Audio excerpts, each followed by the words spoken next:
What's the most brutal thing a parent did during a custody hearing? I work as a court clerk, and I've seen some brutal custody fights. Parents using kids as weapons, lying about each other, spending fortunes on lawyers just to hurt their ex. But last month I witnessed something that still keeps me up at night. This couple, Sarah and Mike, were divorcing after 15 years. They had twin 8-year-olds, Luna and Jake. The hearing started like all the others. Lawyers arguing, accusations flying, both parents claiming the other was unfit. Then the judge asked to speak with the children privately. Luna and Jake came in holding hands, looking terrified. The judge, who's usually pretty stern, softened his voice. "Kids, I know this is scary. Can you tell me what you want?" Luna, the braver twin, spoke up. "We want to stay together. And we want Mom and Dad to stop being mad." Jake nodded and whispered, "We don't care where we live. We just want everyone to be happy again." The judge asked, "If you had to choose one parent to live with, who would it be?" Both kids started crying. Luna said, "That's not fair. We love them both the same." Here's where it gets heartbreaking. The judge called the parents back in and repeated what the kids said. Sarah immediately started sobbing. Mike put his head in his hands. For a moment, it looked like they might work something out. Sarah looked at Mike with tears in her eyes and said, "Maybe we can figure out joint custody? For their sake?" Mike nodded hopefully. "I'd like that. These kids didn't ask for this divorce." But then Sarah's lawyer whispered something in her ear. Her expression completely changed. She straightened up and said coldly, "Actually, Your Honor, I've changed my mind.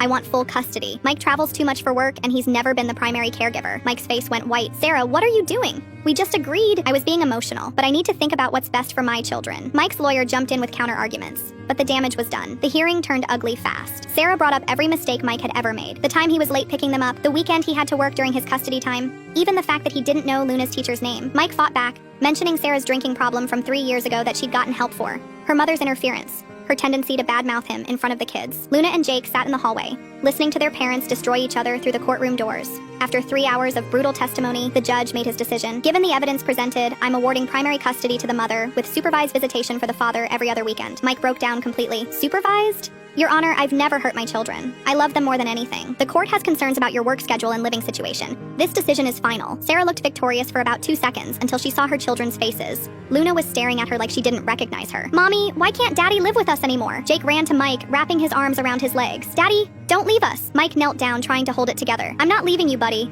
I'll see you every other weekend, okay? But that's not enough. I want to see you every day." Sarah tried to comfort them. "Kids, this is better. You'll have a stable home with Mommy." Luna looked at her with 8-year-old wisdom that cut like a knife. "You lied. You said you wanted us to be happy, but you made Daddy cry." 6 months later, I saw Mike in the courthouse again. He looked like he'd aged 10 years. He was filing a motion to increase his visitation time. His lawyer told me privately that the kids were struggling. Luna had started acting out at school, getting into fights. Jake had developed anxiety and was seeing a therapist. Mike had moved to a smaller apartment closer to their school, hoping to get more time with them. But Sarah fought every request for additional visitation. The worst part? The same woman who argued Mike was unstable because he traveled for work was now introducing a stranger into her children's daily lives after knowing him for 4 months. This justice system is fucked up.